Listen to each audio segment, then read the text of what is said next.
So far, we have talked about residential mortgage-backed securities, which are based on residential mortgages. Now we move to the world of commercial mortgage-backed securities. These are securities backed by a pool of commercial mortgage loans on income-producing property. In alternative investments, we spend a lot of time discussing income-producing property and how to evaluate such property. In simple terms, properties such as office buildings or retail plazas would be examples of commercial income-producing properties. Generally, commercial mortgage loans are non-recourse loans. Hence, credit analysis involves studying the cash flow from the underlying properties. This is an important point. Let's say that Mr. Smith is an office building developer. He takes out a commercial mortgage loan and uses that loan to construct this office building. Mr. Smith also happens to be extremely rich with lots of other properties. The point now is this: when the bank issues the commercial mortgage loan, and let's say that commercial loan becomes part of a pool that is used to issue commercial mortgage-backed securities, and for some reason Mr. Smith defaults over here, then non-recourse means that the bank can only go after this particular office building. It cannot go after the other properties or the other assets that might belong to Mr. Smith. So we've talked about the concept of non-recourse before. Here it's important because generally commercial loans are non-recourse. It's also important because when we are doing a credit analysis of mortgage-backed securities, it's extremely important to understand the quality of the collateral. So if this is the collateral, the pool consists of commercial mortgage loans, we need to do a thorough analysis of this pool. And the credit analysis here will require us to do a credit analysis of the cash flows associated with the office building or the other commercial properties. When performing a credit analysis of a commercial income-producing property, there are two key indicators that we need to be concerned about. One is debt to service coverage ratio, and the other is the loan to value ratio. We have talked about the loan to value ratio before. This simply is equal to the amount of loan that has been taken out. For example, if the loan is 1 million and the value of the underlying property is 1.5 million, then that is our loan to value ratio, which is 2/3 or 0.67.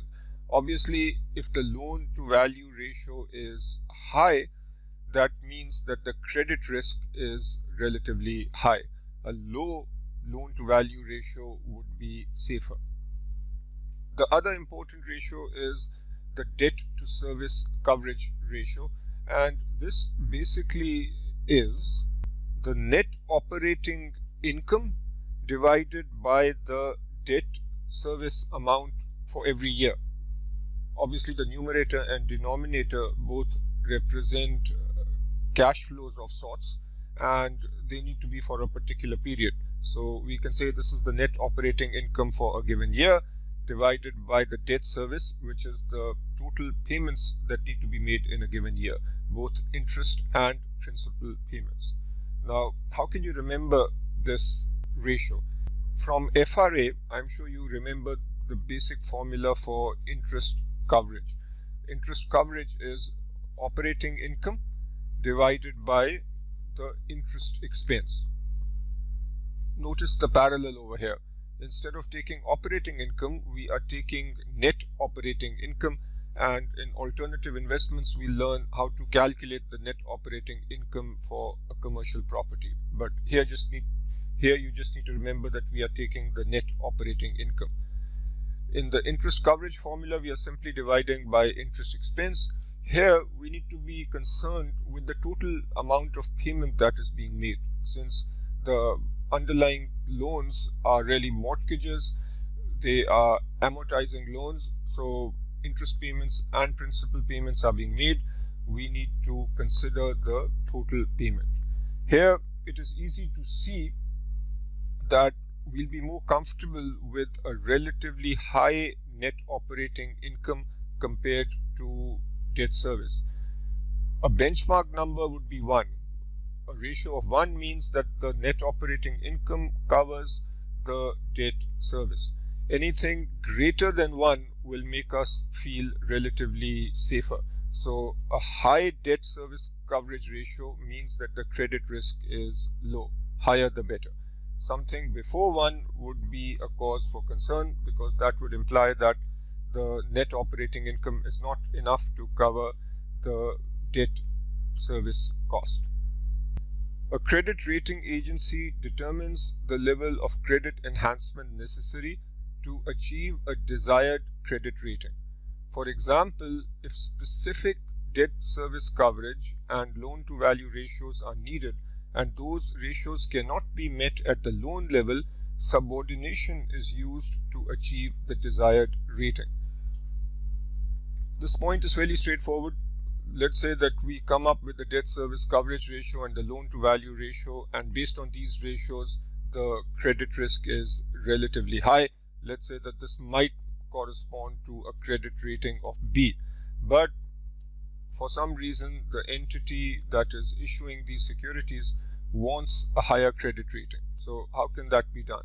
One way is to structure the transaction such that we have multiple tranches where the junior tranches absorb more risk, these absorb the losses, and the senior tranches then get protection. So we've talked about this earlier. This is one way of doing credit enhancement. This particular example is one of internal credit. This particular example is one of an internal credit enhancement. Losses arising from loan defaults are charged against the principal balance of the lowest priority commercial mortgage-backed security tranche outstanding. Losses arising from loan defaults are charged against the principal balance of the lowest priority CMBS tranche outstanding. This tranche may not be rated by credit rating agencies. In this case, this unrated tranche is called the first loss piece, residual tranche, or equity tranche. Now, the point here also is quite straightforward. If we have multiple tranches, as I described earlier, and let's say that this is the most subordinated tranche, it's called the first loss piece because if there are any realized losses, this is the tranche that will have to bear those losses. It's also called a residual tranche or an equity tranche because any committed fixed payments are first made to the more senior tranches, and whatever is left then goes to the equity tranche. So since whatever is left goes here, it's also called the residual tranche. This is being treated the way equity is treated, where regular debt holders are paid off first and what is left is for the equity holders. Commercial mortgage-backed securities have considerable call protection. Because of this, CMBSs trade more like corporate bonds than like residential mortgage-backed securities. With residential mortgage-backed securities, there generally is no call protection. Here, I want to make a larger point. In case you've not realized this, there is a lot of similarity between a call option or a call provision and the prepayment option. If you think about the prepayment option, homeowners who have the option to prepay will exercise that option when it makes sense for them to prepay. When homeowners make prepayments, ultimately the holders of mortgage-backed securities get their money back faster and the bonds are retired sooner. That's what happens with the call option. With the call option, the issuer has the option to pay off the bond and essentially retire the bond. So conceptually, the call option and prepayment option is similar. The next point is, what is the mechanism that enables commercial mortgage-backed securities to have call protection? Call protection comes in two forms, at the structure level and at the loan level. The structure level protection comes through sequential pay tranches, and we've talked about this before. If we have sequential pay tranches, then this can be set up such that certain tranches are paid off sooner and other tranches are paid off later. It is the tranches that are paid off later that we are referring to over here. Call protection can also happen at the loan level, and there are four mechanisms that you need to be aware of. I want you to remember these four: prepayment lockouts, prepayment penalty points, yield maintenance charges, and defeasance. You also need to just know one or two lines about each of these. When we talk about prepayment lockouts, this is simply a contractual agreement that prohibits any prepayments during a specific lockout period. Prepayment penalty points simply says that if prepayments happen, there is a certain penalty associated with that, which is measured in terms of points, and the points correspond to a certain percentage. Yield maintenance charges are a similar concept. They are also called make-whole charge. This is a penalty paid by the borrower that makes refinancing solely to get a lower mortgage rate uneconomical for the borrower. What's happening here is that the borrower is being discouraged to refinance because of lower interest rates. And finally, defeasance involves the borrower providing funds for the servicer to invest in a portfolio of government securities that replicates the cash flows that would exist in the absence of prepayments. Next point. Many commercial loans backing commercial mortgage-backed securities transactions are balloon loans. A balloon loan is one where the entire principal amount is due at the end. The risk that a borrower will not be able to make the balloon payment, again this is the payment at the end of the loan period, because either the borrower cannot arrange for refinancing or cannot sell the property to generate sufficient funds to pay off the balloon balance, is called balloon risk. So the borrower needs to pay a ton of money over here.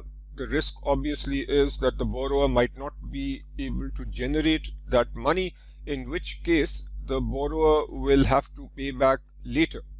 The risk of this happening is called balloon risk, and this is a type of extension risk because it extends the life of the loan. The investor then faces the risk of getting money back later than expected.